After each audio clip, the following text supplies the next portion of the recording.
Hello there and welcome to section 11.2 on polar curves. In this video, we're going to introduce the polar coordinate system and then look at the first question on the worksheet.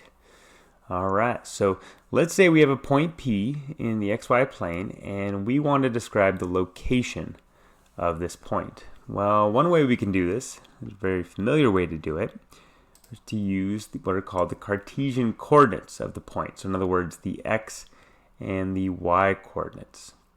Okay, well, another way we can describe the location is to specify this radial distance r from the origin to the point and this directed angle theta from the positive x-axis to this ray. Okay, now these quantities, r and theta, these are known as polar coordinates. Okay, and the accepted order here is to write r first and theta second. Alright, so now let's say I know the Cartesian coordinates for the point P. So in other words, I know x and y.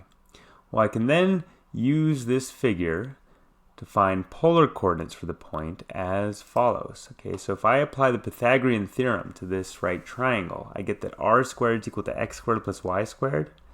And see, if I know x and y, this relationship then will allow me to find a value for r.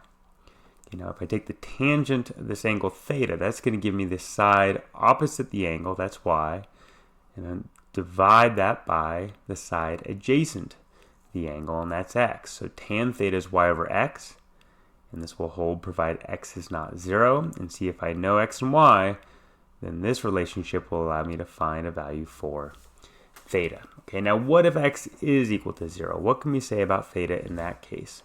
Well, if x is 0, then the point lies on the y-axis. And if the point's on the positive y-axis, I can use pi over 2 for the angle theta. And if the point is on the negative y-axis, then I can use negative pi over 2 for the angle theta. All right, cool. So let's turn this around. Let's say I know polar coordinates for the point. How can I then find Cartesian coordinates? All right, well, using that diagram again, since x is the side adjacent to this angle in this right triangle, x then is r, the hypotenuse, times the cosine of the angle theta, and y, well, that's r, the hypotenuse, times the sine of the angle theta, right? And that's just because y is the side opposite this angle theta. All right, cool. So now, up to this point, right, we've been talking about r here as this radial distance from the origin to the point P. Okay, so it's implied that r is non-negative. However, we can extend the definition of polar coordinates to include negative values of r, and we can do that as follows. Okay, so if I rotate through this angle theta and I consider this line through the origin that forms that angle theta with the positive x-axis, okay, then we will agree on the following convention. Okay, so if I have a positive r value, then we are going to move radially outward in this direction as shown by this yellow arrow. Okay, so if let's say r is 2. Okay, so if r is a positive 2, that just says move 2 units radially outward in this direction. You see here, in this case, right into quadrant 1, and that puts us at the point 2 comma theta. Okay, so now if r is negative, well, we're then going to move in the polar opposite direction 2 units. Okay, so that's going to put us here into quadrant 3, and we're going to label this point in red as negative 2 theta. Okay, so another way to state this is that the point negative 2 theta is the reflection of the point 2 theta through the origin. All right. So now with all of this in mind, let's check out the first question on the worksheet. It says, polar coordinates of a point are given in each part. Plot the point and describe the point in Cartesian coordinates. In part A, polar coordinates are 2 comma pi over 3. And so to sketch the point, well, we're going to rotate through this angle pi over 3, and then we're going to move 2 units along this ray formed by this angle into the first quadrant, and that lands us right here at this point in blue. Okay, now to find Cartesian coordinates for the point, we can go ahead and use these relationships, that x is r cosine theta and y is r sine theta. So we can do that here. So x is 2 times the cosine of pi over 3. Now cosine of pi over 3 is a half, and if you double that, you get 1. And y is 2 times the sine of pi over 3. Sine of pi over 3 is root 3 over 2. Doubling that gives you root 3. And so we conclude that the Cartesian coordinates of this point in blue are 1 comma square root of 3. All right, cool. So then looking at part B, we have polar coordinates 3 comma pi. So to sketch the point, we're going to rotate through this angle pi, which is 180 degrees, and then we're going to move radially outward along the negative x-axis 3 units, and that puts us at this blue dot here. Okay, now for the Cartesian coordinates, we could use these relationships up here, but it's a little bit overkill. Since the point lies on the negative x-axis, okay, it's clear that the Cartesian coordinates are negative 3, 0.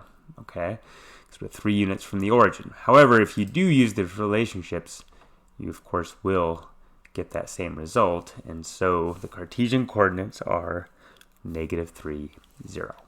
All right, cool. Then for part C, we have 1 comma negative pi over 2. So to sketch the point here, well, rotate through this angle negative pi over 2 and then move 1 unit along, in this case, the negative y-axis. So like part B, these relationships really aren't needed. We immediately can see that the Cartesian coordinates are 0, negative 1, but nonetheless, if you do use them, you do get that same result. All right, cool.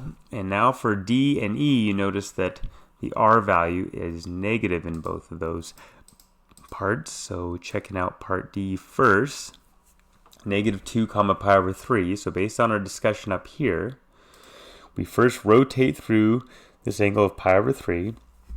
Now if R were a positive 2, right, we would move 2 units into quadrant 1. But since R is negative, right, we're going to move in the polar opposite direction, so down here into quadrant 3, 2 units. And that puts us right here at this blue dot in quadrant 3. Now for the Cartesian coordinates, okay, we can still use these relationships even if R is negative. X is negative 2 times the cosine of pi over 3. Cos of pi over 3 is a half, so negative 2 times a half is negative 1 for x. And then y is negative 2 times the sine of pi over 3. Sine of pi over 3 is root 3 over 2. So negative 2 times that would be negative root 3. And we find that the Cartesian coordinates are negative 1, negative root 3.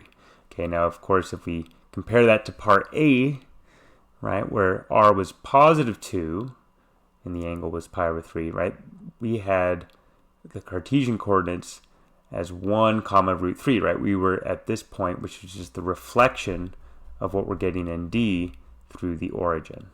All right, so that makes sense. Let's then go ahead and do this last part. This is E.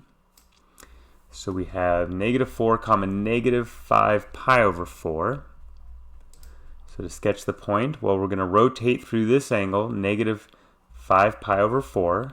Say that's negative pi, right? So 180 degree rotation, and then another pi over 4. Since the angle is negative, right, we're rotating clockwise. Okay, so now if r were positive, we would move, right, radially outward here into quadrant 2. Since r is negative, we move in the polar opposite direction, and that's then over here in quadrant 4. Okay, so we're going to move 4 units into quadrant 4, and that's going to put us at the blue dot here. And then for the Cartesian coordinates, okay, just use those relationships. X is negative 4 times the cosine of negative 5 pi over 4. That comes out to be 2 root 2. And then for y, negative 4 times the sine of negative 5 pi over 4. And that's negative 2 root 2. And there you have it. All right, well, that's going to do it for this video. I'll see you in the next video. Thanks.